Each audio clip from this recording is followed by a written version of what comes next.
بسم اللہ الرحمن الرحیم۔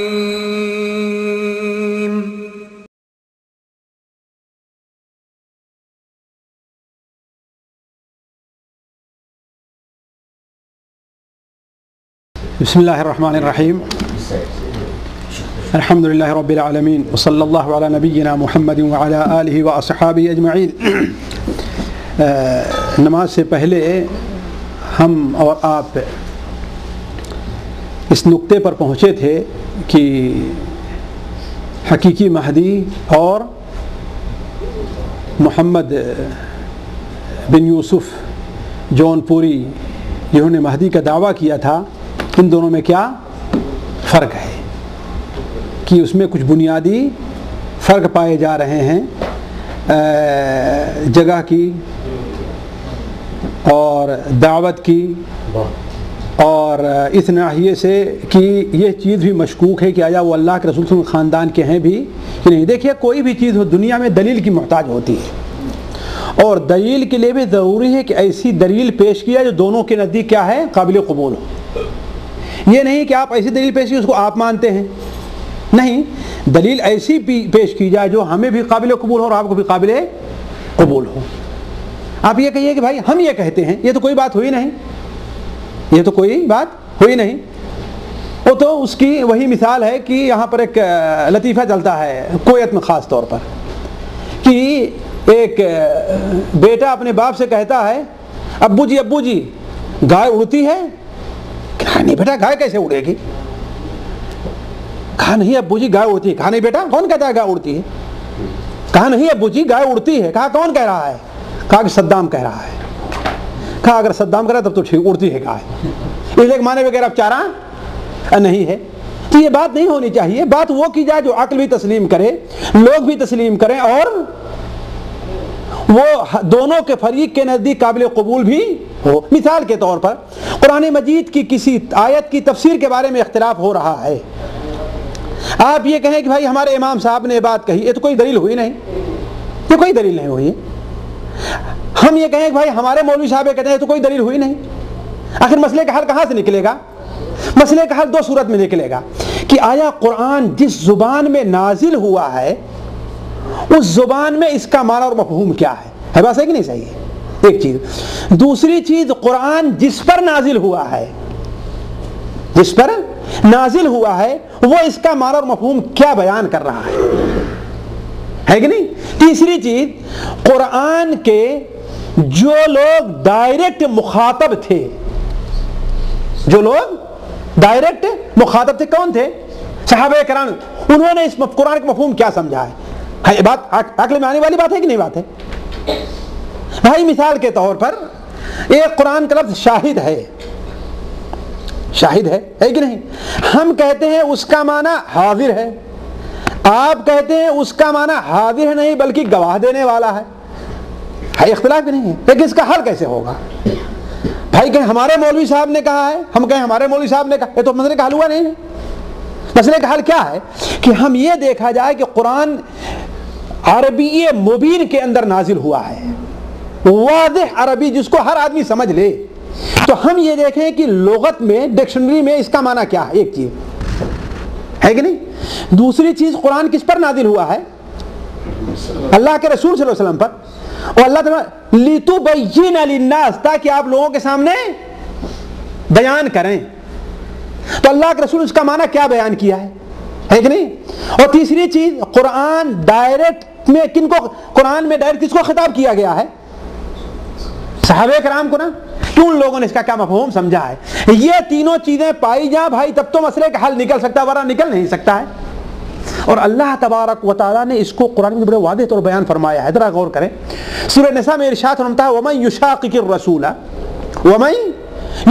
الرَّسُولَ مِن بَعْدِ مَا تَبَيَّنَ لَهُ الْهُدَى وَيَتَّبِعْ غَيْرَ سَبِيلِ الْمُؤْمِنِينَ نُوَلِّهِ مَا تَوَلَّى وَنُصْلِهِ جَهَنَّمَ وَسَاءَتْ مَصِيرًا۔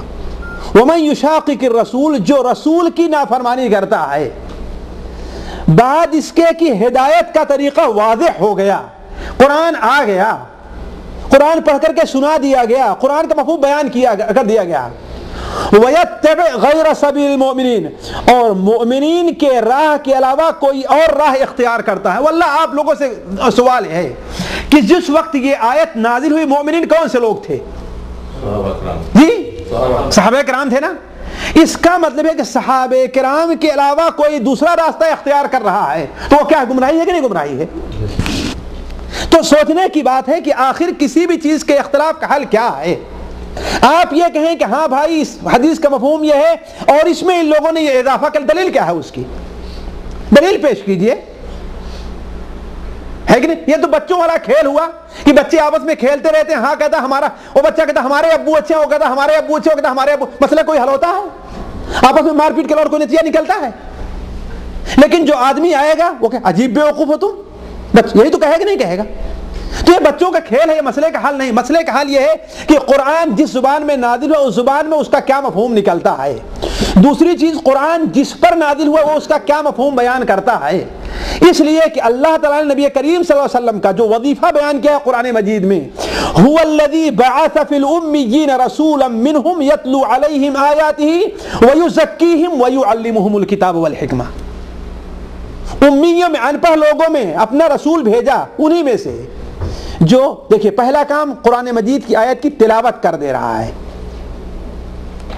وَيُزَكِّيهِمْ، اور ان کے نفس کا تزکیہ، کیا مطلب؟ قرآن کی آیت کے مطابق انہیں عمل بھی سکھلا رہا ہے۔ وَيُعَلِّمُهُمُ الْكِتَابِ، کتاب اور حکمت کی تعلیم بھی دے رہا ہے، یعنی کتاب کا مفہوم بھی معنی بیان کر رہا ہے کہ نہیں؟ تو جس پر قرآن نازل ہوا ہے وہ کیا کہتا ہے؟ اور جن لوگوں سے قرآن ڈائریکٹ، یا ایھا الذین آمنو، اے لوگوں جو ایمان لائے، کون ہے اس کے مخاطب اس وقت جب قرآن نازل ہوا ہے؟ تو صحابہ کرام ہے نا، وہ اس کے بارے میں کیا کہتے ہیں؟ یہ تین چیزیں ہیں، مان لی جائیں تب تو کسی بھی مسئلے کا حل ہے، ورنہ دنیا میں کسی مسئلے کا حل نہیں ہے۔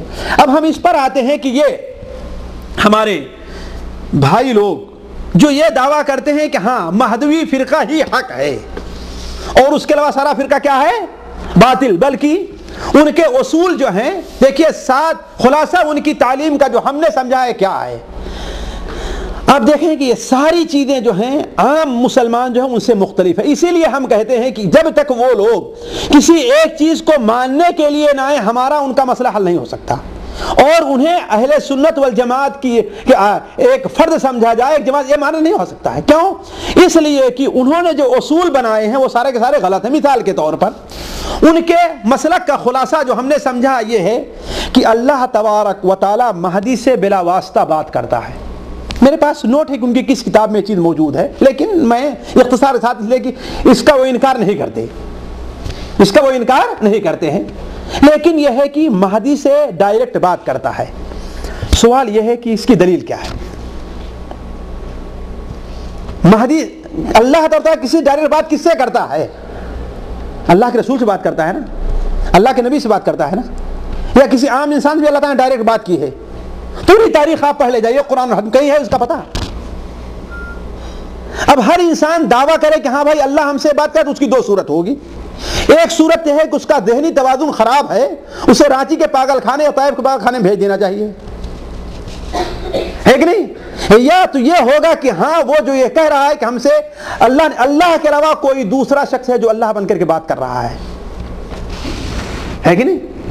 بھائی آپ قرآن سے کوئی دلیل لائیے، یہ قرآن ہمارے پاس موجود ہے جس کے زیر زبر کے اندر بھی کوئی فرق نہیں ہے، جس کے ایک نقطے میں بھی کوئی فرق نہیں ہے۔ اِنَّا نَحْنُ نَزَّلْنَا الذِّكْرَ وَإِنَّا لَهُ لَحَافِظُونَ، ہم نے یہ ذکر قرآن کو نازل کیا ہے، ہم اس کی حفاظت کرنے والے ہیں۔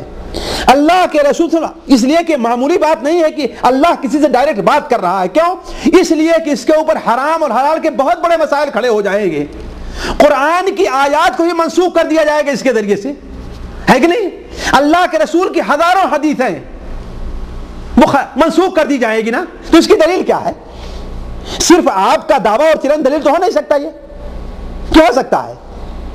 دنیا کا کوئی بھی دو آدمی تھوڑی سی بھی عقل رکھے گا، تھوڑا سی بھی کسی کو ماننے کے لیے تیار نہیں ہے۔ اس کی دلیل آپ قرآن مجید سے، حدیث سے، یا صحابہ کرام کے قول، ہم نیچے نہیں آتے، علماء کی طرف نہیں آتے، یہی تین تک باقی رہتے ہیں۔ کہاں تک؟ قرآن مجید، حدیث رسول اور صحابہ کرام ان سے دلیل لا کر کے پیش کر دیے کہ ہاں اللہ تبارک و تعالی نبی کریم صلی اللہ علیہ وسلم کے بعد بھی کسی سے بیداری کی حالت میں اس دنیا میں بات کرے گا، اس کی دلیل کیا ہے؟ یہی مسئلے کا حل سے کوئی مسئلے کا حل نہیں ہے۔ تو آپ کا پہلا خلاصہ ہے جس بات پر انہوں نے اپنے تمام مسائل کی بنیاد رکھی ہے، مہدویت کی بنیاد رکھی، اور دوسری بنیاد کس بنیاد پر رکھی کہ ہاں بھائی اللہ تعالیٰ نے ان سے ڈائریکٹ خطاب کیا، انہیں مہدی قرار دیا ہے۔ آخر اس کی دلیل کیا ہے؟ اسی لیے اس زمانے میں میرے پاس ابھی فوٹو یہاں موجود ہے، اس زمانے میں حرمین شریفین میں یہ فتویٰ بھیجا گیا کہ ہمارے یہاں ایک شخص ظاہر ہوا ہے جو یہ دعویٰ کرتا ہے۔ حرمین شریفین کے حنفی، مالکی، شافعی، حنبلی جو چاروں قسم کے علماء تھے، متفقہ طور پر فتویٰ دیا کہ یہ شخص گمراہ ہے اور کافر ہے ایسا شخص۔ اسی لیے جب وہ خطاب گجرات کے بادشاہ کے پاس پہنچا تھا تو اس وقت محمد جون پوری کا انتقال ہو گیا تھا، اس نے ان کے 13 جو بڑے بڑے 13 جو ان کے داعی تھے ان کو بلایا، کہا تم اس سے توبہ کرو ورنہ تمہیں قتل کر دیں گے۔ نہیں توبہ کیا، 13 کو قتل کر دیا، اور ان کا جو چھوٹا بیٹا تھا محمد جون پوری کو اسے جیل میں کر دیا، یہاں تک اس کا جیل میں انتقال ہو گیا۔ اس لیے ایک دلیل پیش کرنے سے عاجز ہیں۔ ہندوستان کے علماء نے خواہ جون پور میں رہے ہوں وہ، یا پاک پتن میں وہ رہے، وہ پٹن میں رہے ہوں، یا کہ احمد نگر گجرات میں رہے ہوں، محمد طاہر پٹنی نے ان سے مناظرہ کیا، اور جب ہرا پہنچے وہاں کے علماء نے ان سے مناظرہ کیا، اور مناظرہ کرنے کے بعد جب سمجھ گئے کہ ان کے پاس کوئی دلیل نہیں ہے، صرف یہ ہے کہ ہاں بھائی میں کہتا ہوں، آخر تم کیا بات کہتے ہو، دلیل اس کی کچھ ہونی چاہیے نا۔ اسی بنیاد پر علماء نے ان کے اوپر کیا گمراہ ہونے کا فتویٰ لگایا، انہیں چھوڑ دیا، اور ہندوستان کے تقریباً تمام حاکموں نے، خواہ وہ گجرات میں رہے ہوں یا اور کہیں رہے ہوں، انہیں اپنے ہاں شہر بدر کیا ہے اسی بنیاد پر۔ تو کہنے کا مطلب یہ ہے کہ ان کا خلاصہ پہلی چیز اس کے اوپر بہت بڑی بنیاد رکھتے ہیں کہ اللہ تعالیٰ نے مہدی سے ڈائریکٹ گفتگو کر رہا ہے،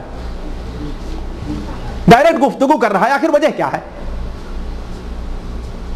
تو یہ بات ہے۔ دوسری چیز یہ ہے کہ ان کا یہ عقیدہ ہے جس کا بڑی وضاحت کے ساتھ اظہار کرتے ہیں کہ ان کے مہدی معصوم عن الخطأ والنسیان تھے، یعنی ان سے نہ تو بھول ہوتی تھی نہ ان سے غلطی ہوتی تھی، جبکہ نبی کریم صلی اللہ علیہ وسلم کے بعد جتنے مسلمان صحابہ کرام سے لے کر کے آج تک آئے ہیں، ہر ایک کا عقیدہ ہے کہ یہ خاصیت صرف نبی کی ہے، کسی دوسرے کی نہیں ہے، کہ اس سے نہ بھول ہو اور نہ اس سے غلطی ہو۔ ہر انسان، امام مالک رحمہ اللہ مسجد نبوی کے اندر بیٹھتے تھے، آپ صلی اللہ علیہ وسلم کی قبر مبارک ان کے دائیں رہا کرتی تھی، اور قبلہ ان کے پیچھے رہا کرتا تھا، سامنے ان کے شاگرد، وہ کہا کرتے تھے کل یؤخذ من قولہ ویرد الا صاحب ھذا القبر، کوئی بھی انسان ہے۔ اور یہ بات کب کہتے تھے؟ امام مالک رحمہ اللہ دوسری صدی کے شروع میں رہا کرتے تھے، یعنی ابھی صحابہ کرام کے فتوے چلا کرتے تھے، ابھی صحابہ کرام کے فتوے کیا کہتے؟ ہر آدمی کوئی بھی ہو اس کی بات مانی بھی جائے گی اور اس کی بات رد بھی کر دی جائے گی، مگر یہ قبر والا، اس قبر والے کی ہر بات مانی جائے، کوئی بات رد نہیں کی جائے گی۔ تو یہ اصل جو بنیاد بنائی گئی ہے اس کی کوئی دلیل نہیں ہے، بلکہ اس سلسلے میں ایک حدیث پیش کرتے ہیں کہ المہدی منی یقفو اثری ولا یخطی، میرا دعویٰ ہے کہ حدیث کی کسی بھی کتاب کے اندر یہ حدیث موجود نہیں ہے، لا کر کوئی دکھائے، چھوٹی منہ بڑی بات نہیں ہے، یہ لا کے دکھائے کہ حدیث کہاں پر ہے۔ ہم نے اس موضوع کو آج سے نہیں، مہدیت یا علامات الساعہ کا جو موضوع ہے، یہ میرا موضوع آج 18-20 سال سے رہا ہے، میں اس سلسلے میں پڑھتا اور لکھتا رہا ہوں، لیکن یہ حدیث مجھے کسی حدیث کتاب میں نہیں مل سکی۔ شیعوں کے ہاں ملی ہے، یہ باتیں شیعوں کے ہاں ملی ہے، اور ظاہر بات ہے کہ جتنے دنیا اسلام میں فرقے پیدا ہوئے ہیں اس فرقوں میں شیعوں سے زیادہ جھوٹ بولنے والا کوئی دوسرا فرقہ نہیں رہا، بلکہ جھوٹ بولنا ان کا مذہب ہے، آپ لوگ بھی جانتے ہیں، ہے کہ نہیں؟ تقیہ ان کا کیا ہے؟ مذہب ہے نا، جھوٹ بولنا۔ تو نہیں، آپ شیعوں سے کہاں دلیل نہ لے آئیے، کہاں دلیل لے آئیے؟ آپ قرآن حدیث سے کوئی دلیل لے آئیے کہ ہاں بھائی ان سے غلطی نہیں ہوگی، اللہ کے رسول نے کہاں بیان فرمایا کہ ان سے غلطی نہیں ہوگی۔ حضرت ابو بکر و عمر سے غلطی ہوئی ہے کہ نہیں ہے؟ جبکہ وہ مبشر بالجنہ تھے، چاہے کہ ان کے بعد والے آنے والے لوگ۔ اسی طریقے سے تیسرا خلاصہ یہ ہے جو اور خطرناک ہے، یہ ہے کہ قرآن کی تفسیر اور تعویل وہ جس طرح چاہیں انہیں اس کا پورا حق حاصل ہے۔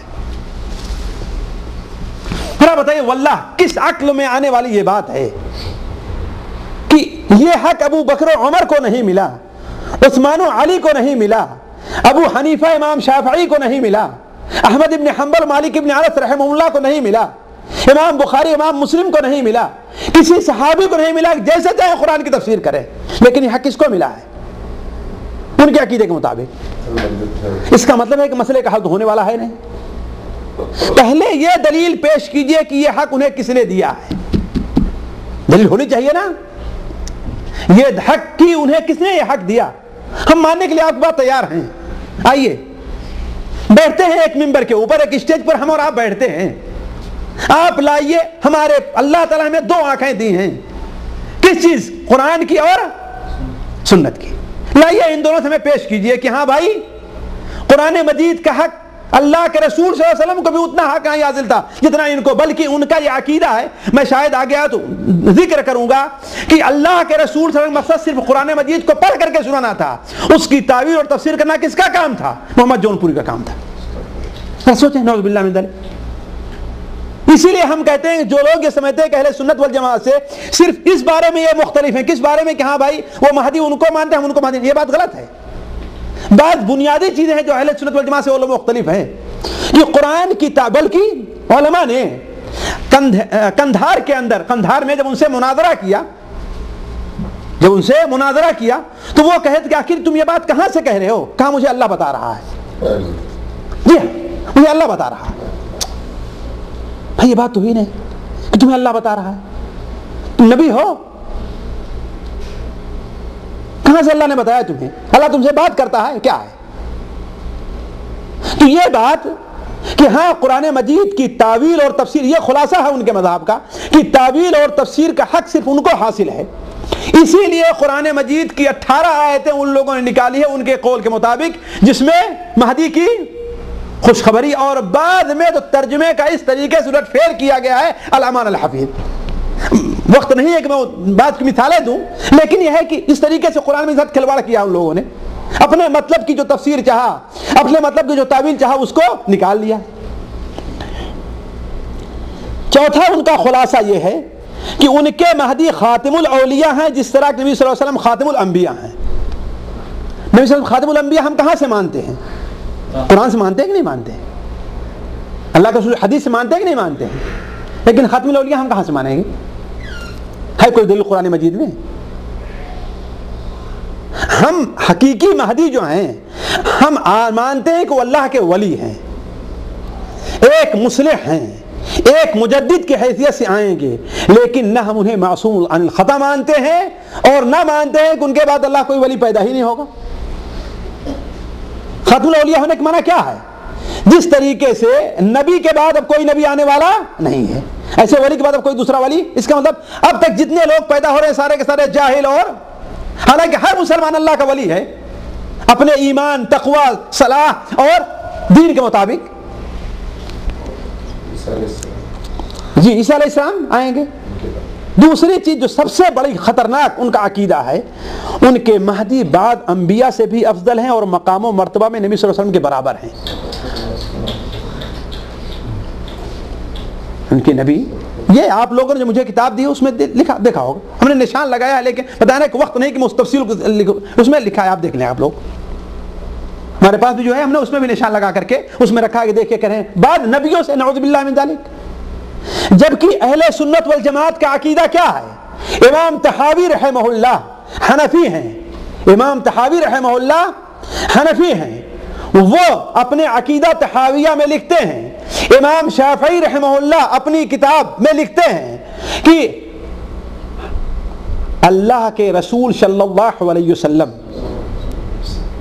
سے لے کر کے جتنے انبیاء گزرے ہیں وہ برحق ہیں، ان میں سے بعض سے افضل ہیں، اور دنیا کے جتنے اولیاء ہیں وہ سب مل کر کے بھی ایک نبی کے برابر نہیں ہو سکتے۔ یہ جائے کہ ایک ولی کو نبیوں سے افضل کہا جائے، نہیں، بلکہ جتنے اولیاء ہیں وہ سارے کے سارے مل کر کے بھی ایک نبی کے برابر نہیں ہو سکتے۔ نبی اللہ یصطفی من الملائکۃ رسلا ومن الناس، کیا ہے شے؟ اللہ تبارک و تعالیٰ فرشتوں میں سے اور لوگوں میں سے جس کو چاہتا ہے اپنی رسالت کے چن لیتا ہے۔ اس کا مطلب کیا ہے؟ اسی لیے اہل سنت والجماعت کو جو کتاب حدیث شریف بخاری اور مسلم کے شکل میں صحیح طور پر ملی ہے، اس کے اندر حدیث ہے کہ سب سے پہلے قیامت کے دن لوگ کس کے پاس جائیں گے؟ شفاعت کرانے کے لیے نبیوں ولیوں کے پاس جائیں گے۔ کسی ولی کا ذکر ہے شیخ اس میں؟ کس کا ذکر ہے؟ حضرت آدم علیہ السلام سے لے کر کے نبیوں رسولوں ہی کا ذکر تو ہے نا۔ اگر ولیوں کا مقام وہاں اونچا ہوتا تو لوگ کن کے پاس جاتے؟ حدیث میں آتا ہے کہ سب سے پہلے محمد جون پوری کے پاس جائیں گے لوگ۔ تمام ولیوں سے افضل ہیں بھائی، ولیوں سے ہے کہ نہیں ہے؟ اور نبیوں سے بھی، اور نبی صلی اللہ علیہ وسلم جو سب تمام نبیوں میں افضل ہیں ان کے برابر ہیں، تو دوسرے کے پاس جانے کی ضرورت کیا؟ سب انہیں کے پاس جائے ہوتے ہیں، نعوذ باللہ من ذالک۔ اسی طریقے سے ان کا عقیدے کا جو خلاصہ ہے وہ یہ ہے کہ جو شخص ان کے مہدی پر ایمان نہ لے آئے وہ کافر ہے۔ اور یہ دلیل کہاں سے لی ہے؟ ایک موضوع حدیث۔ اسی لیے میں کہتا ہوں کہ نفس پرست جتنے گروپ ہیں ان کے نزدیک کوئی موضوع حدیث مل جائے اس کے اوپر عمل کر لیں گے ان کے خواہش کے مطابق ہے تو، اور صحیح حدیث کو چھوڑ دیں گے۔ من کفر بالمہدی فہو کفر، من کفر دجال، من انکر الدجال فقط کفر، من انکر المہدی فقط کفر، یہ حدیث ہے لیکن اس کی کوئی سند موجود نہیں ہے، اس کی کوئی سند موجود نہیں ہے، بلکہ موضوع اور منگھت حدیث ہے۔ اس پر بنیاد رکھ لیا ایک عقیدے کی، اسی لیے آپ لوگ سمجھیں گے کہ ان بدبختوں نے کتنے عالموں کو قتل کیا ہے، ایک دو نہیں، کتنے؟ جی ہاں، محمد طاہر پتنی کو قتل کیا، اور محمد شاہ جہاں پوری رحمہ اللہ نے جب کتاب لکھی ہدیہ مہدویہ اور ان کے اندر اس کا پول کھولا اور ان کی گرفت کی اور ان کے مہدی کو جھوٹا ثابت کیا کہ ان کا نسب نامہ بھی ثابت نہیں ہے، تو مغرب کے بعد مسجد میں بیٹھے قرآن پڑھ رہے تھے، اس حالت میں ان کو قتل کیا گیا ہے، ان کی صحت پر۔ بلکہ اس سلسلے میں ہندوستان کے ایک دو نہیں، اسی لیے اس وقت کے حاکموں نے ان لوگوں کو اپنے کسی شہر میں رہنے، یہ ان کی سب سے بڑی دلیل ہے۔ مہدی کی نشانی کیا ہے؟ کہ انہیں زمین میں تمکین حاصل ہوگی، حکومت حاصل ہوگی، ان کا مقابلہ کوئی کہیں نہیں کر سکے گا، اور یہ مسکین تو ایسے انہیں کوئی جگہ دینے کے لیے تیار نہیں تھا، اپنے یہاں جگہ دینے کے لیے تیار نہیں تھا۔ اب میں چند وہ عقائد جو ان کے عقائد صراحتاً قرآن مجید اور حدیث رسول کے خلاف ان میں سے بات کا ذکر کرتا ہوں، بات کا اس کی طرف اس میں اشارہ آ گیا ہے۔ دیکھیے، ہم پہلی بات تو یہ ہے کہ ہم انہیں ایک باطل فرقہ مانتے ہیں، ہم انہیں اہل سنت والجماعت سے نہیں مانتے بلکہ ایک باطل فرقہ مانتے ہیں، انہیں 72 فرقوں میں سے ایک فرقہ جو اہل سنت والجماعت کے طریقے سے ہٹے ہیں، جو اس سے ہٹ کر دوسرا راستہ اختیار کیا ہے، ان میں سے ہم ایک فرقہ مانتے ہیں۔ آپ کہیں گے کیوں؟ ہم کہیں گے اس لیے کہ ان کی بنیاد ہی غلط ہے، انہوں نے اصل فرقے بنیاد مہدویت پر رکھی ہے نا، ان کی بنیاد ہی غلط ہے، کسی قرآن مجید کی کسی آیت اور کسی حدیث سے وہ ثابت نہیں ہوتا۔ مثال میں دوں، ایک آیت جس سے وہ دلیل پکڑتے ہیں، بہت سی آیتوں دلیل لیتے ہیں، ایک آیت ہے اللہ تعالی ارشاد فرماتا ہے افمن کان علی بینۃ من ربہ ویتلوہ شاہد منہ ومن قبلہ کتاب موسیٰ اماما ورحمہ اولئک یؤمنون بہ ومن یکفر بہ من الاحزاب فالنار موعدہ۔ اس دلیل کو پیش کرتے ہیں اپنے مہدی کے حق ہونے پر۔ ترجمہ کیا ہے؟ بتائیے کہ وہ شخص جو اللہ تعالیٰ کی طرف سے کسی دلیل کے اوپر ہے، وَيَتْلُوهُ شَاهِدٌ مِّنْهُ، اور ان دلائل کو انہی میں سے ایک شاہد بیان کرتا ہے، تلاوت کرتا ہے. ومن قبل ہی، اور اس شاہد سے پہلے حضرت موسیٰ علیہ السلام پر ایک کتاب امام اور رحمت کے طور پر نازل ہو چکی ہے. یہی لوگ ہیں جو اس کے اوپر ایمان لے آ رہے ہیں، اور جن جماعت کے لوگ اس سے کفر کریں گے ان کا ٹھکانہ جہنم ہے. وہ کہتے ہیں کہ وَيَتْلُوهُ شَاهِدٌ مِّنْهُ سے مہدی مراد ہے، جبکہ تفسیر ابن کثیر ظاہر بات ہے کسی ہندوستان کے عالم نے نہیں لکھی ہے نا کہ کہا جائے ہاں بھائی مہدی کی مخالفت میں لکھی ہے نا، ہے کہ نہیں؟ کہاں کے عالم ہے یہ؟ دمشق کے ہیں نا، دمشقی ہے نا. اچھا انہیں پر دیکھ لیجئے. بلکہ حضرت عبداللہ ابن عباس مجاہد ان لوگوں کا فرمان لے لیے. امام ابن کثیر لکھتے ہیں کہ اس میں مفسرین کے 3 قول ہیں، ذرا دیکھیں گے. ایک قول ہے کہ وَيَتْلُوهُ شَاهِدٌ مِّنْهُ سے أَفَمَنْ كَانَ عَلَىٰ بَيِّنَةٍ مِّن رَّبِّهِ، وہ شخص جو اپنے رب کی طرف سے دلیل پر ہو، اس سے مراد اللہ کے رسول صلی اللہ علیہ وسلم ہے. وَشَاهِدٌ وَيَتْلُوهُ، اور اسے تلاوت کر کے پیش کرتا، اس سے مراد جبرائیل ہے. دوسرا قول یہ ہے کہ افمن کان علی بینۃ من ربہ، جو شخص اپنے رب کی طرف سے بینہ اور دلیل پر ہو. یہ ہر انسان جو جیسا کہ وہ توحید کے اوپر پیدا کیا گیا ہے اس سے وہ مراد ہے. وَيَتْلُوهُ شَاهِدٌ مِّنْهُ سے اللہ کے رسول صلی اللہ علیہ وسلم مراد ہے. لیکن دونوں نتیجہ کیا ہیں؟ ایک ہیں. اور تیسرا قول ہے کہ وَيَتْلُوهُ شَاهِدٌ مِّنْهُ سے کون مراد ہے؟ حضرت علی مراد ہے، یہ شیعوں کی ہے. اور چوتھا قول ہے کہ مہدیوں کی شاہد منہ سے محمد جون پوری مراد ہے. دوسرا کوئی فرقہ آئے گا شیخ نصیر الدین کے ماننے والے کہیں کہ اس سے شیخ نصیر الدین مراد ہے کہ نہیں؟ اللہ نہ کرے کہ ایسا ہو، ہے کہ نہیں؟ شیخ عبدالسلام نے کسی فرقے کی بنیاد ڈالی، کیا کہیں سے شیخ عبدالسلام مراد ہے؟ یعنی ہر آدمی ایسا کہنا شروع کر دے گا نا. امام ابن کثیر کہتے ہیں کہ جو شیعہ کہتے ہیں کہ اس سے حضرت علی مراد ہیں، اس کا قائل دنیا کا کوئی مفسر نہیں رہا ہے شیعوں کے علاوہ. اب اسی قسم کی چیزوں سے وہ دلیل پکڑتے ہیں کہ اس سے بھائی آپ کہتے ہیں اس سے ان کے مہدی مراد ہے، کیا دلیل اس کی ہے؟ کسی صحابی نے کہا ہے، یہ حضرت عبداللہ بن عباس نے کہا ہے، مجاہد نے کہا ہے، کس صحابی نے کہا ہے؟ تو اس کی کوئی دلیل نہیں ہے. اسی طریقے سے وہ حدیث میں بیان کرتے ہیں، ایک حدیث طرف صرف اشارہ کر کے میں چلتا ہوں کہ انہوں نے بیان کیا نا کہ خراسان سے کالا جھنڈا نکلے گا، اللہ نے بیان فرمایا، اور آ کر کے اس میں ایک شخص، ان کے ساتھ ایک شخص آئے گا. جب تم یہ سنو کہ خراسان سے کالے جھنڈے آ رہے ہیں تو تم اس میں اللہ تبارک و تعالیٰ کا خلیفہ مہدی اس کے ہاتھ پر بیعت کرو. اور یہی خراسان کا لفظ سبب بنا تھا ان جون پوری کے خراسان طرف جانے کا. اب اس کی تعویل کیا کرتے ہیں کہ جو جھنڈا خراسان کی طرف متجہ ہو اس کے ہاتھ پر تم بیعت کرو، اس لیے کہ اس میں وہی اللہ کا خلیفہ مہدی ہے. اللہ سبحانہ اذا رأیتم، جب تم دیکھو، اور کہا ہے کہ اذا طلع، جب ظاہر ہو، اور تم یہ کہو جب وہاں سے کی طرف متوجہ ہو. تو اس قسم کی دلیلیں لا کر کے جسے نہ کوئی عقل تسلیم کرتی نہ نقل تسلیم کرتی ہے، اس بنیاد پر یعنی وہ یہ کہتے ہیں کہ ہاں بھائی مہدی ان کے. تو میں نہیں، بات یہاں سے نکلی تھی کہ اصل اس فرقے کے ہم باطل کیوں کہتے ہیں؟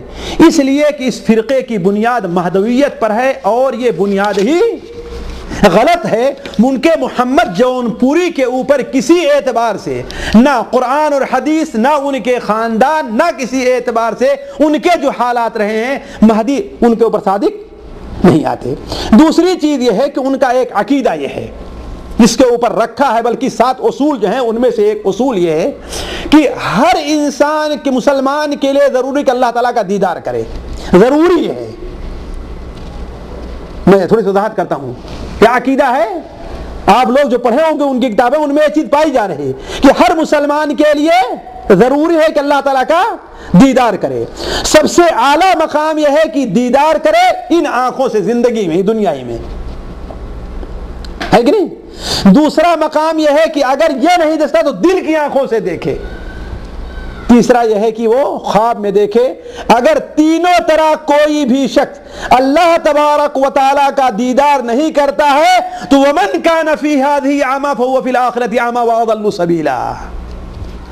تو جو شخص اس دنیا میں اندھا ہے، نابینا ہے، یعنی اللہ کو نہیں دیکھ سکا، وہ آخرت میں بھی اللہ کو دیکھ نہیں سکے گا۔ اب سوال یہ ہے کہ ذرا ایک منٹ رکیں کہ اللہ تعالیٰ کی رویت کے بارے میں اہل سنت والجماعت کا صحابہ کرام سے کیا عقیدہ رہا ہے؟ بھائی اس لیے قرآن اور حدیث سے اس کا مسئلہ ہونا چاہیے نا۔ اہل سنت والجماعت اس بات پر متفق ہیں کہ ہر مسلمان جنت میں آخرت میں اللہ تعالیٰ کا دیدار کرے گا۔ اس پر بخاری شریف کی بہت اور قرآن مجید کی وجوہ یومئذ ناظرۃ الی ربہا ناظرہ، بہت سے چہرے اس وقت تر و تازہ ہوں گے اور اللہ کی طرف دیکھ رہے ہوں گے، ہے کہ نہیں ہے؟ قرآن مجید سے دلیل کہاں ہے؟ آخرت میں ہے۔ لیکن دنیا میں اللہ تبارک و تعالیٰ کا دیدار بیداری کی حالت میں ناممکن ہے۔ کیوں؟ وجہ کیا ہے؟ ہم نے اپنی طرف سے کہی ہے جی نہیں، اہل سنت والجماعت اس سے قرآن سے بھی دلیل لیتے ہیں اور حدیث سے بھی دلیل لیتے ہیں۔ آپ کہاں دلیل لیتے ہیں یہ بتائیں؟ ظاہر بات دلیل پیش ہونی چاہیے نا۔ ہم دلیل کہاں سے لے رہے ہیں؟ حضرت موسیٰ علیہ السلام نے اللہ تعالیٰ سے کہا تھا اللہ تعالیٰ میں آپ کو دیکھنا چاہتا ہوں، ہے نا؟ سوال کیا تھا نا، تو اللہ نے کیا بیان فرمایا؟ لن ترانی، اے موسیٰ تم مجھے نہیں دیکھ سکتے، ہرگز نہیں دیکھ، ترجمہ یہی ہوگا نا، تم مجھے ہرگز نہیں دیکھ سکتے۔ اسی لیے صحیح مسلم شریف میں ہے کہ اللہ کے رسول صلی اللہ علیہ وسلم ابو ذر نے پوچھا کہ اے اللہ کے رسول کیا آپ نے قیامت دن معراج کی شب اللہ تعالیٰ کو دیکھا تھا؟ صحیح مسلم شریف میں ہے۔ تو اللہ کے رسول نے کیا بیان فرمایا؟ نور انا ارا، اللہ ایک نور ہے، اسے میں کیسے دیکھ سکتا ہوں؟ اسے میں نہیں دیکھ سکتا۔ اور صحیح مسلم شریف میں اور متعدد کتب حدیث میں متعدد صحابہ کرام سے حضرت عمر ابن ثابت ہیں، ابو عبادہ ابن ثابت ہیں، اور ابو امامہ کی حدیث سنن ابن ماجہ میں ہے۔ اللہ نے ارشاد فرمایا کہ وَاعْلَمُوا، یہ الفاظ یاد کریں، وَاعْلَمُوا أَنَّكُمْ لَن تَرَوْنَ رَبَّكُمْ حَتَّى تَمُوتُوا، تم میں کا کوئی بھی شخص اپنے رب کو اس دنیا میں نہیں دیکھتا یہاں تک کہ اس کا انتقال ہو جائے۔ تو اہل سنت والجماعت جو یہ کہتے ہیں کہ اللہ تعالیٰ کا دیدار ممکن نہیں ہے ان آنکھوں سے اس دنیا کے اندر، ان کے پاس قرآن سے بھی دلیل ہے اور حدیث سے بھی دلیل ہے اور صحابہ کرام کے اقوال سے بھی دلیل ہے۔ وہ کیسے؟ کسی کو یاد ہے دلیل؟ شیخ کسی کو یاد دلیل؟ ہاں، حضرت عائشہ رضی اللہ عنہا، حدیث بخاری شریف میں موجود ہے، کتاب التفسیر میں سورہ والنجم کی تفسیر میں حضرت عائشہ نے کیا بیان فرمایا کہ اگر کوئی شخص تم سے یہ کہے کہ محمد صلی اللہ علیہ وسلم نے شب معراج اللہ تعالیٰ کو دیکھا ہے تو وہ جھوٹ بول رہا ہے، بہت بڑی جھوٹ بول رہا ہے۔ یہ بھی نہیں صرف جھوٹ بول رہا ہے، کیا بہت بڑی جھوٹ بول رہا ہے۔ اسی لیے آپ تاریخ کی کتابیں، حدیث کی کتابیں، سیر کی کتابیں اٹھا کر کے دیکھ لے جائیے کہ آج تک کسی صحابی نے، کسی تابعی نے، کسی امام نے یہ دعویٰ کیا ہو کہ ہم نے ان آنکھوں سے اللہ تعالیٰ کو دیکھا ہے۔ دلیل ہونی چاہیے نا بھائی۔ تو یہ عقیدہ اہل سنت والجماعت کے عقیدہ کیا ہے؟ سراسر آپ کہتے ہیں واجب ہے دیکھنا، ہم کہتے ہیں ان آنکھوں سے دیکھنا ممکن ہی نہیں اس دنیا کے اندر، اللہ نے ان آنکھوں میں طاقت نہیں دی ہے کہ ہم اس کو دیکھ سکیں۔ دوسرا عقیدہ یہ ہے، ہاں چلیے ٹھیک، ان کے نزدیک ذرا اس کو بھی سن لیں کہ ولایت نبوت سے افضل ہے۔ یہ بات میں اس سے پہلے ذکر کر چکا ہوں، لیکن ایک اور حدیث بیان کر دوں۔ اللہ تبارک و تعالی نے سورہ الانعام میں ذرا پڑھیے، جہاں حضرت ابراہیم علیہ السلام کا قصہ ختم ہوتا ہے نا، پھر اس کے بعد حضرت ابراہیم علیہ السلام کے بعد نبیوں کا قصہ ذکر، 18 نبی کا ذکر آیا ہوا ہے نا شیخ؟ ہاں، 18 نبیوں کا ذکر آیا ہوا ہے، جی ہاں۔ وَتِلْكَ حُجَّتُنَا آتَيْنَاهَا إِبْرَاهِيمَ عَلَىٰ قَوْمِهِ نَرْفَعُ دَرَجَاتٍ مَّن نَّشَاءُ، آخر تک جو ہے 18 نبیوں کا ذکر آیا ہوا ہے۔ اس کے بعد اللہ تعالیٰ کیا فرماتا ہے؟ وَكُلًّا فَضَّلْنَا عَلَى الْعَالَمِينَ، ان تمام نبیوں کو ہم نے دنیا پر، تمام دنیا پر فضیلت دی ہے۔ جی نہیں لکھا ہے ہم نے تمام دنیا پر، اس کا مطلب کیا ہے کہ نبی جو ہیں تمام دنیا کے لوگوں سے افضل ہیں۔ اور اس کی ایک اور واضح دلیل ہے، اس کی ایک واضح دلیل بخاری شریف میں حضرت ابو بکر رضی اللہ عنہ کے اس میں ہے، فضیلت میں ہے کہ اللہ کے رسول صلی اللہ علیہ وسلم نے ارشاد فرمایا، بلکہ امام احمد بن حنبل رحمہ اللہ اپنی کتاب فضائل صحابہ میں نقل کرتے ہیں کہ ما طلعت الشمس ولا غربت على افضل من ابا بکر الا النبیین والصدیقین. یہ سورج کسی ایسے شخص پر طلوع نہیں ہوا نبیوں اور رسولوں کے علاوہ جو حضرت ابوبکر سے افضل ہو. حضرت ابوبکر سے، اس کا مطلب کیا ہوا کہ نبی اور جو ہوتا ہے نبی اور رسول ولیوں سے بڑے افضل ہیں. کوئی بھی ولی مل کر کے ان کا مقام نہیں، جیسے کہ ابھی ہم نے حدیث سے اور علماء کے اقوال سے دلیل پیش کی. دیکھیں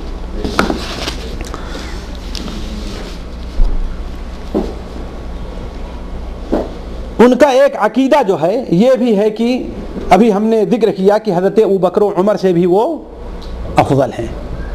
حضرت ابوبکر و عمر سے افضل ہیں، جبکہ اہل سنت والجماعت کا عقیدہ کیا ہے؟ اور یہ مسلمان کیوں کہتے ہیں کہ حضرت ابوبکر و عمر تمام لوگوں سے افضل ہیں؟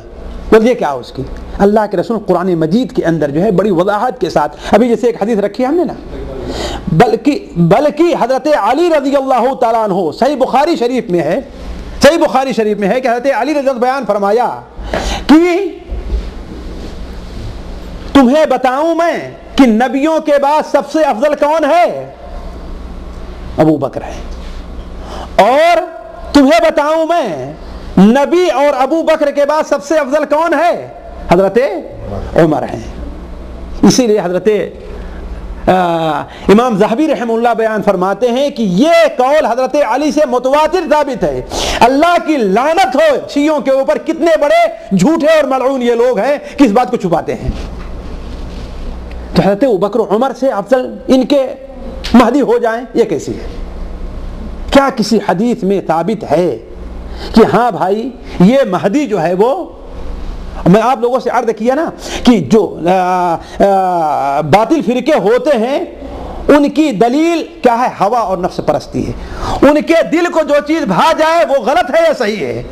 انہیں ایک قول کسی تابعی یا تبع تابعی کا مل گیا کہ جو مہدی آئے گا وہ حضرت ابوبکر عمر سے افضل ہوگا، بس اس کو لے لیا، حدیثوں کو چھوڑ دیا ساری کو، اور اسے یعنی بخاری شریف کی حدیث، اللہ کے رسول کا فرمان ان کے نزدیک وہ اہمیت نہیں رکھ رہا ہے جو ایک تابعی کا قول رکھ رہا ہے. اسی طریقے سے ان کے بعد مسائل جو سراسر قرآن حدیث کے خلاف ہیں، ایک یہ دیکھیے کہ بدعت کس کو کہتے ہیں؟ بتائیے شیخ. بدعت، علماء اہل سنت والجماعت بدعت کی کیا تعریف کرتے ہیں؟ کہ بدعت وہ ہے جو قرآن اور حدیث سے اس کے اوپر کوئی دلیل، اور بعض علماء کہتے ہیں صحابہ کرام سے کے اقوال سے بھی اس کی کوئی دلیل نہ ہو، ہے نا. لیکن ان کے نزدیک بدعت کیا ہے؟ ان کے نزدیک بدعت ہے کہ جو کچھ مہدی اور یانان مہدی کے روش کے خلاف ہے وہ بدعت ہے. یہ باقاعدہ کتاب متن شریف کے سوا 342 بتایا. ہم نے وقت کی تنگی ہدے میں وہ حوالے ان کے پڑھ کر کے نہیں سنا رہا، بلکہ کچھ چیزیں میرے پاس فوٹو بھی ہیں. یہ میں کوئی اپنی طرف نہیں کر رہا ہوں. ان کا یہ ہے کہ جو کچھ مہدی اور یاران مہدی کے روش کے خلاف ہے کیا ہے وہ. اور اہل سنت والجماعت حنفی ہے، مالکی ہے، شافعی ہے، سنی ہے، بدعتی ہے، وہابی ہے، لہابی ہے، کوئی بھی ہے، اور ہے کہ نہیں ہے. یعنی تفصیل میں اختلاف ہو جائے لیکن تعریف میں کوئی اختلاف نہیں ہے. تعریف ہر ایک کہتے ہیں کہ جس کے اوپر قرآن اور حدیث سے کوئی دلیل موجود نہیں ہے. یہی تو ہے نا بدعت سے. لیکن ان کے نزدیک بدعت کیا ہے؟ بدعت اس کے خلاف ہے. تو ہم کیسے مان لیں کہ وہ اہل سنت والجماعت کے ایک فرقہ ہیں؟ اب یہ بتائیے، یہ دعویٰ اگر ان کا مان لیا جائے کہ جو مہدی اور یاران مہدی کے روش کے خلاف ہے، تو قادیانی کیا کہیں گے؟ جو غلام احمد قادیان اور مرزا محمود ان کی روش کے خلاف ہے وہ چیز بدعت ہے. تو تمہیں غیروں سے کب فرصت، ہم اپنے غم سے کب خالی، چلو اب ہو چکا ملنا، نہ ہم خالی نہ تم خالی. اب اس طریقے سے کوئی اتفاق ہونے والا نہیں ہے. آئیے کسی ایسی بات پر آپ اللہ کے رسول صلی اللہ علیہ وسلم کوئی حدیث لا کر کے پیش کیجئے. ہم حدیث پیش کرتے ہیں، آپ نے کیا بیان فرمایا؟ من احدث فی امرنا ھذا ما لیس منہ فہو رد.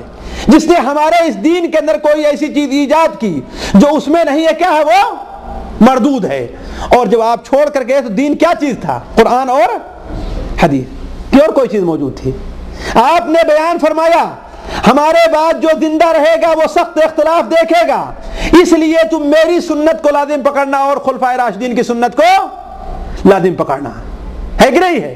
اور خلفائے راشدین کون تھے؟ ابو بکر، عمر، عثمان و علی رضی اللہ عنہم اجمعین. آپ نے بیان فرمایا بخاری شریف میں خیر القرون قرنی ثم الذین یلونہم ثم الذین یلونہم، سب سے بہتر زمانہ میرا زمانہ ہے، پھر اس کے بعد صحابہ کرام کا زمانہ ہے، پھر اس کے بعد تابعین کا زمانہ ہے. بعض روایات کے مطابق اس کے بعد تبع تابعین کا زمانہ ہے. یعنی اس زمانے میں جو چیز سنت نہیں تھی وہ آج بھی سنت نہیں ہو سکتی ہے. اسی طریقے سے ہم اور آپ لوگ اب تک پڑھتے آئے ہیں کہ صرف اللہ کی ذات ایسی ہے جس کی حمد و ثنا کوئی انسان بیان نہیں کر سکتا. ہے بات صحیح کہ نہیں صحیح ہے؟ کیوں؟ قرآن مجید میں اللہ تعالیٰ ارشاد فرماتا ہے لو ان ما فی البحر من شجرۃ اقلام والبحر یمدہ من بعدہ سبعۃ ابحر، جو دنیا کے اندر تمام درخت اگر کیا بن جائیں، قلم بن جائیں، اور سمندر سیاہی بن جائیں، پھر بھی اللہ تعالیٰ کی. اسی لیے ہمارے نبی صلی اللہ علیہ وسلم کے سجدے میں بڑی پیاری دعا تھی، اسے ساتھیوں یاد کر کے پڑھنا چاہیے. آپ نے کیا؟ اللہم انی اعوذ برضاک من سخطک وبمعافاتک من وبک منک لا احصی ثناء علیک انت کما اثنیت علی نفسک. اے اللہ تعالیٰ ہم آپ کی تعریف نہیں بیان. یہ کون کہہ رہا ہے؟ اللہ کے رسول صلی اللہ علیہ وسلم. آپ کے بعد سب سے زیادہ فضیلتیں کس کی ہیں؟ اللہ تبارک و تعالیٰ کے بعد اللہ کے رسول صلی اللہ علیہ وسلم کی ہیں، ہے کہ نہیں؟ تبھی تو شیخ سعدی نے کہا ہے کہ بعد خدا بزرگ تو یہ قصہ مختصر ہے. قصہ مختصر یہ ہے کہ اللہ کے بعد سب سے عظیم ذات کس کی ہے؟ آپ کی ہے. لیکن ان لوگوں کا کیا عقیدہ ہے کہ مہدی کے اتنے فضائل ہیں کہ اگر وہ بیان کیے جائیں تو زندگی بھر بیان ہوتے رہیں اور کبھی ختم. ہم کہتے ہیں کہ آپ ان کے فضائل ہمیں 5 ہی منٹ میں بیان کر کے سنا دیجئے اور صحیح دلیل سے بنا کے سنا دیجئے. پہلے تو یہ ثابت کیجئے کہ جس مہدی کے آمد کی حدیثوں کے اندر بشارت دی گئی ہے وہ مہدی آپ ہی کہیں. پہلے ہم کہتے ہیں آپ ان کا خاندان صحیح ثابت کر دیجئے. دوسرے ہم یہ کہتے ہیں کہ آپ وہ ثابت کہ ان کے باپ کا نام عبداللہ تھا، یہ ثابت کر دیجئے آپ.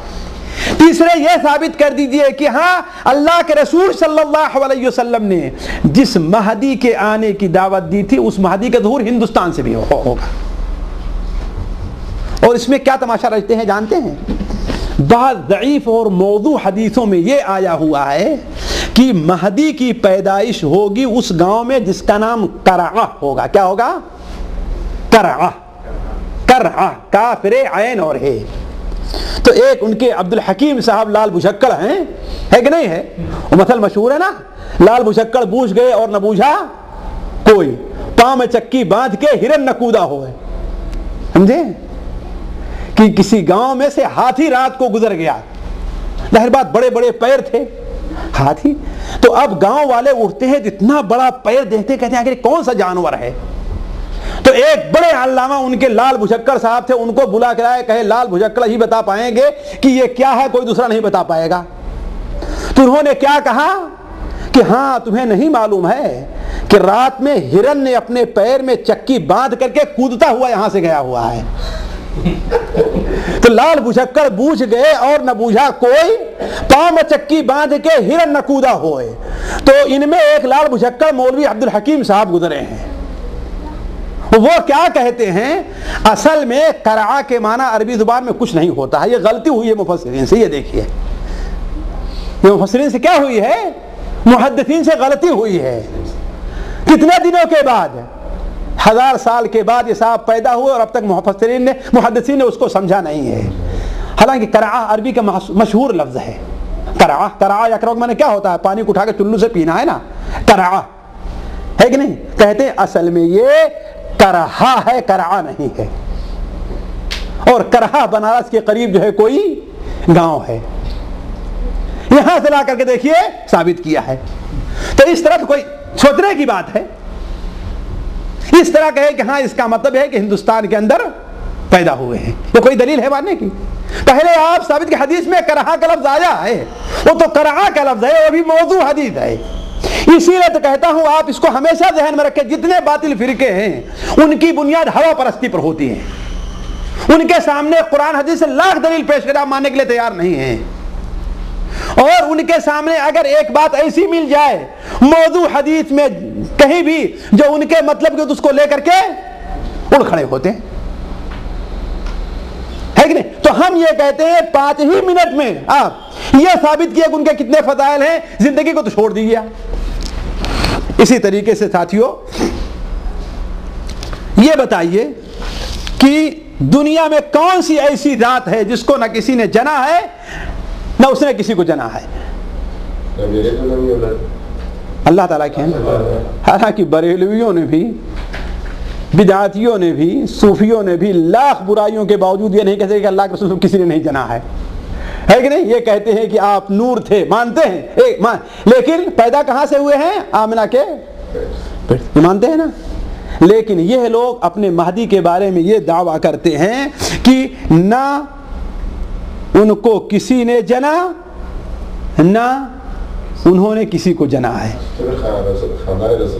اب یہی تو دروغ گورا حافظہ نہ باشد مثل مشہور ہے. جھوٹے کو یادداشت نہیں رہتی جھوٹے کی کہ پہلے کیا بیان کیا اب کیا بیان کر رہا ہے. یہ 5 فضائل جو ہیں ہم نے انٹرنیٹ پر دیکھا، 5 فضائل کے اندر 5 فضیلیں کتاب موجود ہے، آپ دیکھ لیں انٹرنیٹ پر، ہے کہ نہیں؟ اس میں ہے کہ نہ انہوں نے کسی کو جنا اور اس کے باوجود ان کے بیٹے جو ہے، ان کے داماد بھی ان کے خلیفہ بھی بن رہے ہیں. جی ہاں، ان کا بیٹا محمود ان کے بعد ان کا خلیفہ بنا ہے، داماد بنا ہے، اور محمود کو وہ فضیلت حاصل جو ہے ابو بکر و عمر کو بھی حاصل نہیں ہوئی ہے کہ نہیں؟ تو کہنے کا مطلب یہ ہے کہ اس طریقے سے یہ ان کے باطل عقیدے ہیں. اور ایک اور چیز رہ گئی تھی، میں بہت زیادہ ہو گیا، اسی کو بڑے اختصار کے ساتھ کہہ کر کے میں ختم کرتا ہوں. یہ بھی ایک ہنسنے والی بات ہے. اللہ تعالیٰ نے قرآن مجید میں کیا بیان فرمایا ہے کہ لا تحرک به لسانک لتعجل به ان علینا جمعه وقرآنہ فاذا قرأناه فاتبع قرآنہ ثم ان علینا بیانہ. ہے بات قرآن مجید میں ہے، کیا ہے کہ آپ جلد بازی نہ کیجئے قرآن سیکھنے میں. میری ذمہ داری میں آپ اگر حضرت جبرائیل میرے جیسے پڑھا دے تو ان کے پیچھے آپ پڑھیے. میری ذمہ داری ہے کہ میں اس کو آپ کو پڑھاؤں گا، اس کو جمع کروں گا. ثم ان علینا بیانہ، پھر اس کی تفسیر بیان کرنا بھی کیا ہے نا؟ قرآن سے ثابت ہے نا. قرآن میں لتبین للناس ما نزل الیہم، تاکہ جو ان کی طرف قرآن نازل کیا جائے اسے آپ بیان کر دیں. لیکن یہ حضرات کیا کہتے ہیں؟ یہ حضرات یہ کہتے ہیں کہ اللہ کے رسول صلی اللہ علیہ وسلم نے صرف قرآن کے الفاظ لوگوں کو بتلائے ہیں اور اس کی تفسیر کون کرنے آئے ہیں؟ یہ ان کی کتاب جو 5 فضائل ہیں یا آیات بینات یا حجت المومنین، ان تینوں کتابوں کے اندر یہ چیز موجود ہے. مختلف الفاظ میں ہیں، یعنی الفاظ جو ہے اس کے مختلف ہیں. بعض جگہ اس کی دلیل کیا دی گئی؟ الرحمن علم القرآن خلق الانسان علمہ البیان. الرحمن اس اللہ تعالیٰ، اس کے بعد علم القرآن، سکھایا کس کو ہے؟ محمد صلی اللہ علیہ وسلم کو. خلق الانسان، انسان یعنی مہدی کو پیدا کیا، علمہ البیان، اسے بیان سکھایا ہے. جی الرحمن اللہ تعالیٰ ہے نا، الرحمن علم القرآن، اس نے قرآن سکھایا. کس کو سکھایا؟ کہا محمد صلی اللہ علیہ وسلم مراد ہے. پھر کہا خلق الانسان، انسان کو پیدا کیا. کون سے انسان ہے؟ مہدی ان کے ہیں. علمہ البیان، اسے بیان سکھایا. حالانکہ قرآن اللہ تعالیٰ وہ الرحمن کی وہ ذات ہے جس نے قرآن کو سکھایا، انسان کو پیدا کیا، اسے گویائی عطا کی ہے. یہ اللہ تعالیٰ کی نعمتوں کا ذکر ہے. اسی لیے بیان کرنے کے بعد کیا کہتا ہے؟ فَبِأَيِّ آلَاءِ رَبِّكُمَا تُكَذِّبَانِ. اللہ تعالیٰ کتنی نعمتوں کو تم لوگ جھٹلاؤ گے. سمندر کا ذکر ہے، سمندر سے موتیوں کا ذکر ہے، کشتیوں کا ذکر ہے کہ نہیں؟ سورہ رحمان کی آپ لوگ تفسیر پڑھتے جائیے، ہے کہ نہیں؟ لیکن اس قسم کی تعبیل کر کے وہ انہوں نے بڑی وضاحت کے ساتھ کہہ دیا ہے کہ ہاں قرآن کے معنی اور مفہوم اللہ کے رسول صرف الفاظ لے کر کے آئے تھے، اور معنی مفہوم بیان کرنا کس کا کام ہے؟ ہمارا کام ہے۔ اور یہاں سب سے بڑی غلطی جو پیدا ہوئی ہے وہ یہ ہے کہ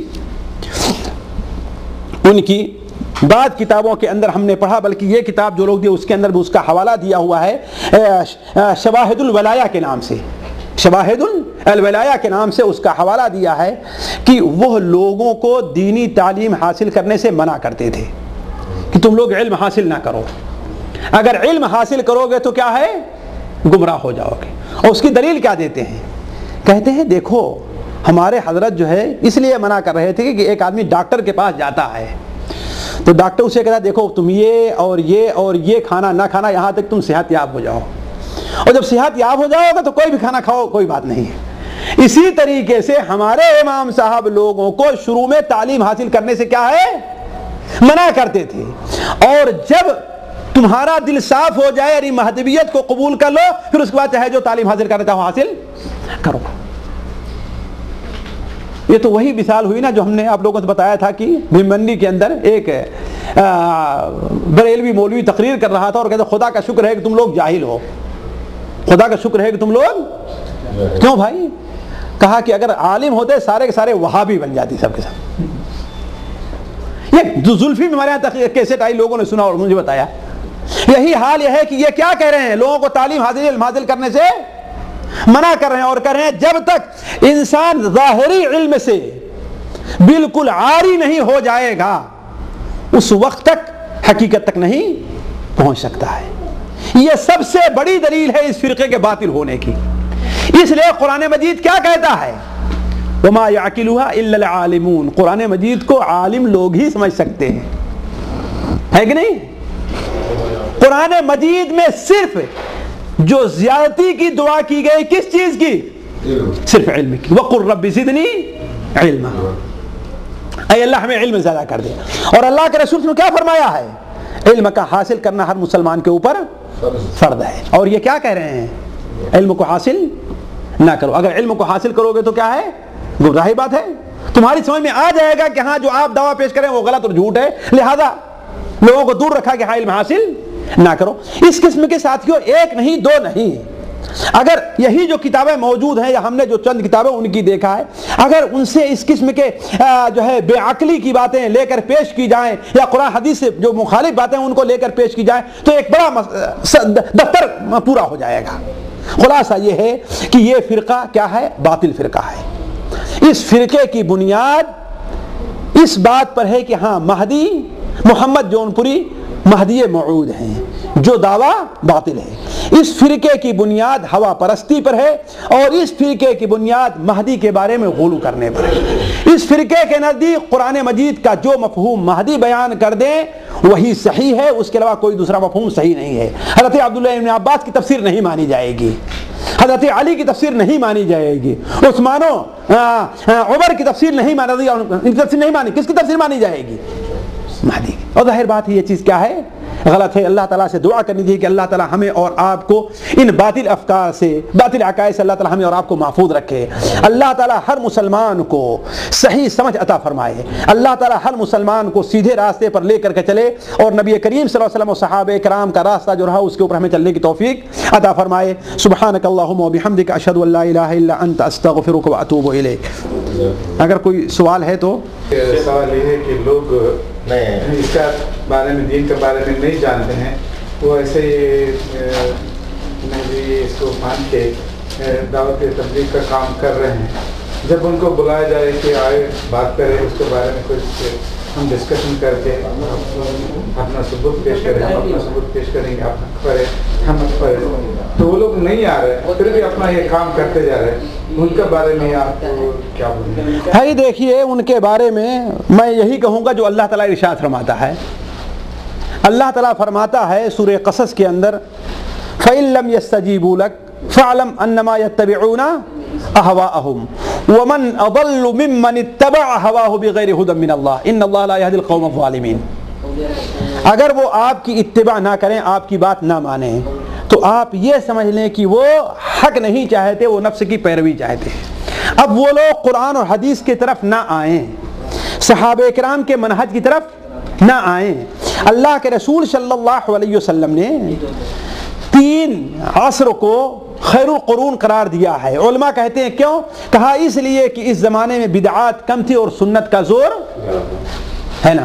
تو جو چیز اس زمانے میں سنت نہیں تھی وہ بعد میں کبھی بھی سنت نہیں ہو سکتی، جو چیز اس زمانے میں حق تھی وہ بعد میں کبھی حق بعد میں کبھی باطل نہیں ہو سکتی، اور جو چیز اس زمانے میں حق نہیں تھی بعد میں کبھی بھی حق نہیں ہو سکتی۔ تو اب اگر وہ اس طرف نہیں آتے ہیں، وہ اس طرف نہیں آتے ہیں، تو اس کا مطلب یہ ہے کہ وہ نفس کی پیروی کر رہے ہیں، اور جو انسان نفس کی پیروی کے اوپر اڑ جاتا ہے وہ کبھی بھی ہدایت کے راستے پر نہیں آتا۔ اسے اللہ تعالیٰ کیا فرماتا ہے؟ وَمَنْ أَضَلُّ مِمَّنِ اتَّبَعَ هَوَاهُ بِغَيْرِ هُدًى مِّنَ اللَّهِ، اس شخص سے بڑا گمراہ اور کون ہوگا جو اللہ تعالیٰ کی ہدایت اور رہنمائی کو چھوڑ کر کے نفس کی پیروی کر رہا ہے۔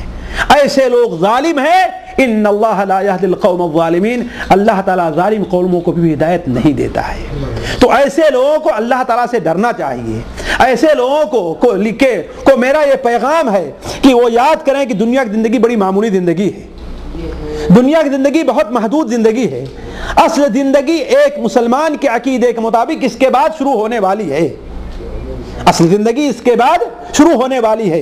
اس دنیا میں ہم جس عقیدے کے اوپر ہیں ہم مریں گے، جس عمل کے اوپر ہیں ہم مریں گے، اسے آخرت میں ہم ضرور دیکھیں گے۔ تو وہ لوگ اگر حقیقت میں حق کے متلاشی ہیں، حق چاہتے ہیں، آخرت چاہتے ہیں، اللہ تعالیٰ کو چاہتے ہیں، تو ضروری یہ ہے کہ وہ لوگ آئیں، یا تو ہمیں اپنی بات سمجھا دیں یا تو ہماری بات سمجھنے کی کوشش کریں۔ لیکن ظاہر بات ہے حق وہی حق ہوگا جو قرآن اور حدیث و صحابہ کرام کے نزدیک حق ہے، اور باطل وہ ہوگا جو قرآن کے خلاف ہے، حدیث کے خلاف اور صحابہ کرام کے منہج کے خلاف ہے۔ اس کی سب سے واضح دلیل یہ ہے کہ اللہ کے رسول صلی اللہ علیہ وسلم کیا ارشاد فرمایا ہے۔ پہلی بات تو یہ ہے کہ لوگ 73 فرقوں میں بٹیں گے، ایک فرقہ کون ہوگا؟ وہ جنتی ہوگا، اور وہ جماعت یعنی کیا ہے؟ اس وقت جماعت کون سے لوگ تھے؟ صحابہ کرام تھے نا۔ دوسری چیز آپ نے اور بڑے واضح طور بیان فرمایا کہ تم میں سے جو شخص زندہ رہے گا بہت اختلافات کو پائے گا، بہت اختلافات کو دیکھے گا، بڑے اختلاف پیدا ہوں گے۔ تو ایسے حالات میں کیا کرنا چاہیے تمہیں؟ علیکم بسنتی و سنت الخلفاء الراشدین، تم ہماری سنت کو اور خلفاء الراشدین کو سنت کو لازم پکڑو۔ تو ان سے میری یہ گزارش ہے، انہیں میرا یہ پیغام ہے اللہ تعالیٰ کے لیے کہ آ کے اللہ سے ڈرو، آخرت کی فکر کرو، جنت کی فکر کرو۔ اس دنیا میں سارا کچھ لے کر کے چلے جاؤ گے، چھوڑ کر کے چلے جاؤ، کچھ لے کر جانے والے نہیں ہو۔ یہ کوئی بات نہیں ہوئی کہ ہاں بھائی تم جو بات کہو ہم اس کو سن لیں لیکن ہماری بات سننے کے لیے تیار نہ ہو، یہ مسئلے کا حل نہیں ہے۔ مسئلے کا حل یہ ہے کہ ہاں بھائی ہم جو بات کہتے ہیں وہ بھی تم سنو، اور تم جو بات کہتے ہیں ہم اس کو بھی سنتے ہیں۔ اس کے بعد قرآن اور حدیث کی روشنی میں، عقل صحیح کی روشنی میں، لغت عرب کی روشنی میں ہم اور آپ آ کر کے بیٹھ کر کے دیکھیں کہ حق کس کے پاس ہے۔ اگر تمہارے پاس حق ہے تو ہم اسے قبول کرنے کے لیے تیار ہیں، اگر ہمارے پاس حق ہے تو تم بھی آ کر اسے قبول کرو۔ جی شیخ صاحب یہ پرسنل سوال ہے ان کا، ان سے میری گفتگو بھی ہوئی۔ ایک ہے کہ ترک دنیا، ترک دنیا کو یہ لوگ اصحاب صفا ہے نا، ان کو ملاتے ہیں کہ یہ دیکھیں ترک دنیا جو نبی صلی اللہ علیہ وسلم کے زمانے میں تھا، صحابہ کرام کرتے تھے، ٹھیک ہے شیخ صاحب؟ تو ان سے جب سوال کیا کہ بھئی اور کیا پروف ہے تمہارے پاس، تو وہ سیدھے سیدھے یہی کہ اصحاب صفا کا ایگزامپل دے رہے ہیں، اور بول رہے ہیں کہ میں بولا یہ تو رہبانیت ہے، یہ تو ہمارے میں نہیں ہے۔ بولتے ہیں ہاں رہبانیت کو ہم بھی نہیں مانتے، رہبانیت وہ ہوتی ہے کہ بیوی بچوں کو چھوڑ کے بیٹھ جاؤ، لیکن ہمارے ترک دنیا میں بیوی بچوں کو چھوڑتے نہیں ہم لوگ، ان سے ہم لوگ باقاعدہ موبائل وغیرہ رکھ کے رابطہ رکھتے ہیں، جاتے ہیں گھر پہ رہتے ہیں لیکن مسجد میں رہتے ہیں، اور کھانا پینا جو ہے ہم لوگ محنت کر کے کما کے نہیں کھاتے، وہ لوگوں سے ادھر ادھر سے جو بھیک آ جاتا ہے وہ کھا کے ہم لوگ گزارتے ہیں۔ اس کا ترک دنیا ہے، اور اس کا بہت ہی اسلام میں امپورٹنس ہے، یہ ان کی اس سے۔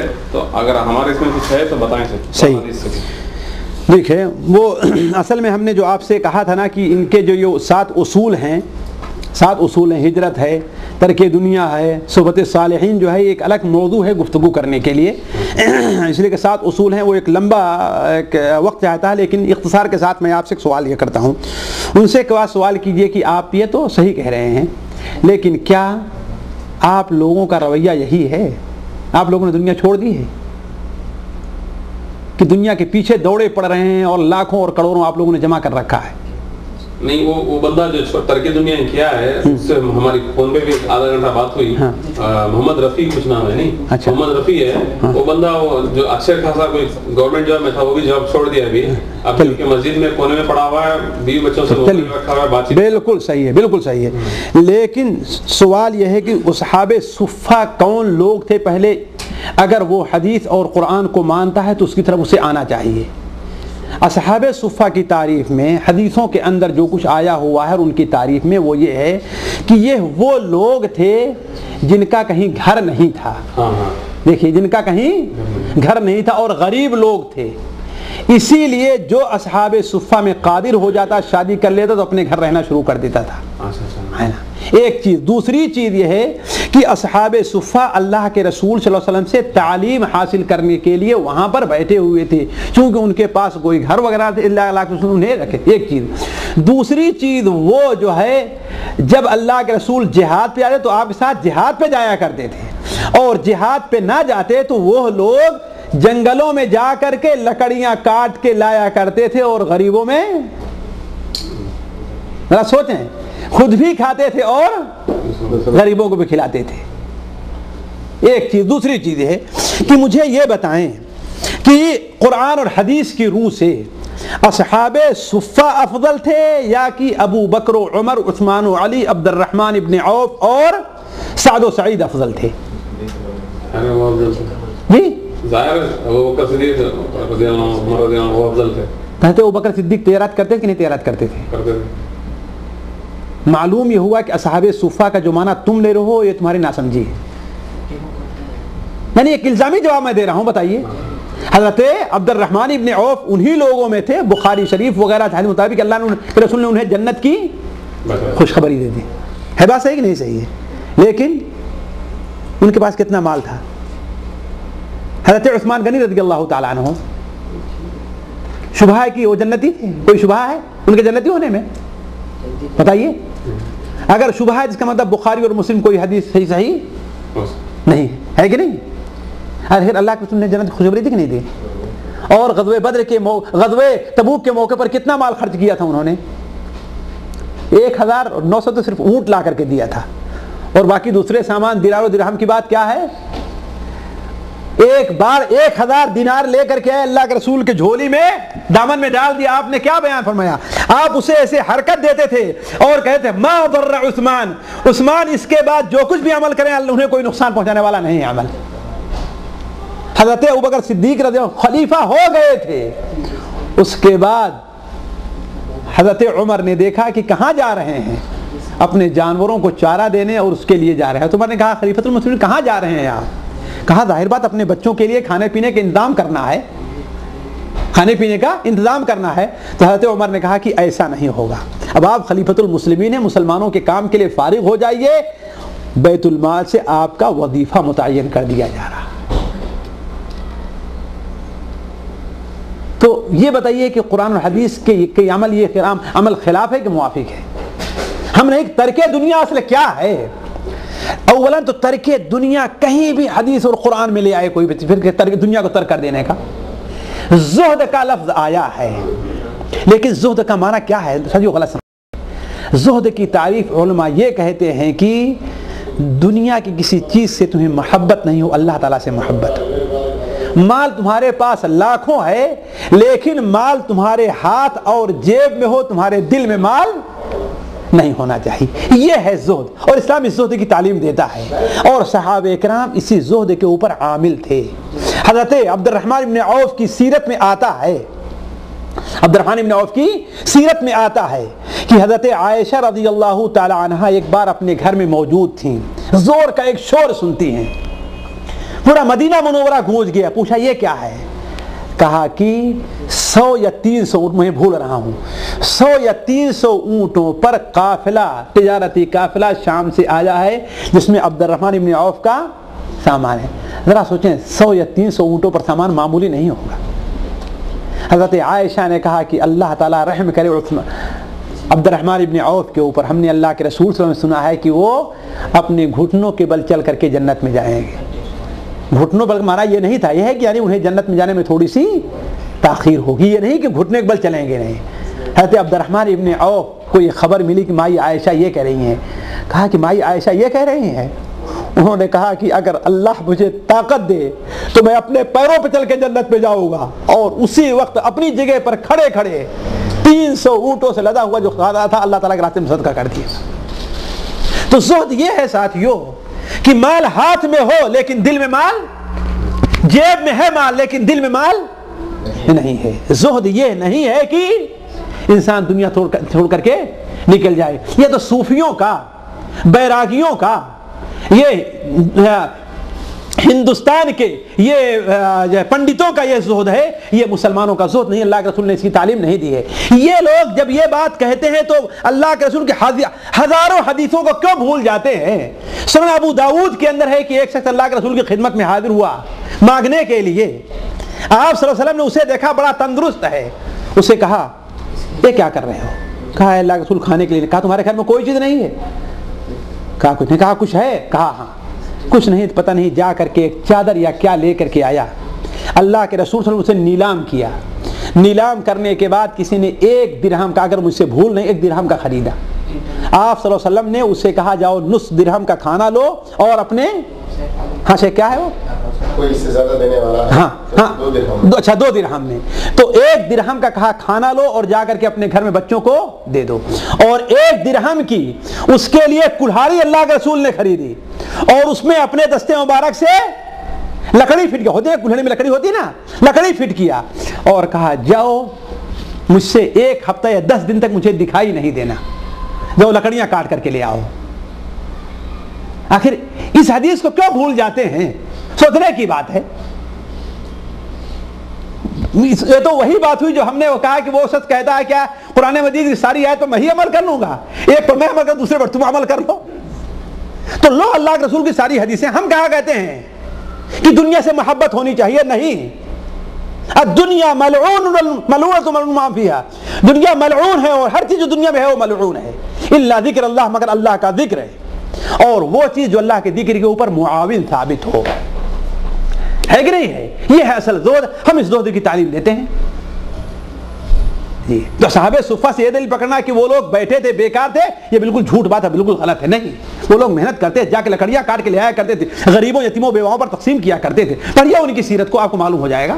اللہ کے ساتھ جہاد پہ جایا کرتے تھے، قتال کیا کرتے تھے، اور جسے اللہ کے رسول کے پاس جب پیسہ ہو جاتا تھا، جس کی شادی ہو جاتی تھی، وہ حدیث بھول کے بخاری شریف کی کہ اللہ کے رسول کے پاس ایک عورت آتی ہے اور کہتی ہے اے اللہ کے رسول صلی اللہ علیہ وسلم، میں اپنے آپ کو آپ کے اوپر پیش کر رہی ہوں، سنا ہے نا، اگر آپ چاہیں تو مجھ سے شادی کر لیں، بعض روایات میں یا آپ جو چاہیں۔ آپ صلی اللہ علیہ وسلم نے اوپر نیچے دیکھا، اس کے بعد آپ فرمایا کہ یعنی خاموش رہ گئے۔ تو انہی اصحاب صفہ میں سے جو ایک صحابی بیٹھے تھے، انہوں نے کہا اے اللہ کے رسول میری ان سے شادی کر دی۔ آپ نے کہا تمہارے پاس ہے کیا ہے تمہارے پاس؟ کہا کہ اللہ کے رسول میرے پاس صرف ایک چادر ہے اور کچھ نہیں ہے۔ کہا یہی، کہا جاؤ ڈھونڈو، اگر ایک وہ مل جائے تمہارے پاس، کیا ایک لوہے کی انگوٹھی بھی مل جائے تو؟ اس نے کہا یہ بھی میرے پاس نہیں ہے۔ آپ نے کہا جاؤ اس کی شادی تمہارے ساتھ میں کر دے رہا ہوں، البتہ اسے قرآن تم سکھا دینا، ہے کہ نہیں؟ جی شادی کرائی کہ نہیں کرائی؟ تو یہ جاہلوں کا زہد ہے جو وہ پیش کر رہے ہیں، ہے کہ نہیں ہے؟ مسکین ہیں بیچارے، جاہل ہیں، انہیں سوچنا چاہیے۔ اللہ کے رسول کی سیرتیں پڑھیں، اصحاب صفہ کی سیرتیں پڑھیں تو انہیں معلوم ہو جائے گا۔ جی یہ نماز بھی نہیں پڑھتے شیخ دوسرے مسجدوں میں جماعت ہونے کے بعد آگے؟ ہاں ان کی نماز جو ہے باقاعدہ، جو آپ نے ویب سائٹ بھیجی ہے نا، اس میں ایک کتاب ہے مہدوی نماز، ہے کہ نہیں؟ اس میں ایک سوال کے جواب میں انہوں نے لکھا ہے کہ ہاں مہدوی کی نماز غیر مہدوی کے پیچھے نہیں ہوتی، اس لیے کہ ہمیں کافر سمجھتے ہیں وہ، تو کیسے ان کے پیچھے نماز ہوگی؟ ان کی نماز ہمارے پیچھے ہوگی۔ جی اور ایک خاص نماز پڑھتے ہیں شیخ 26ویں کی رات کو، جی جی جی جی دو گانے کی نماز، دو گانے کی نماز۔ ارے بھائی بتایا نا کہ یہ ایک الگ موضوع ہے اس سلسلے میں گفتگو کرنے کے لیے، اور ان کا ایک عقیدہ تو وہ بھی ہے نا کہ سلام الوداع کرنا، عشاء کے بعد جو ہے کھڑے ہو جائیں گے اور امام جو رہے گا اس سے سارے کے سارے الوداعی سلام کریں گے، ہے کہ نہیں؟ سوال یہ ہے کہ الوداعی سلام اللہ کے رسول صلی اللہ علیہ وسلم تھا کہ نہیں تھا؟ سبحانک اللہم و بحمدک۔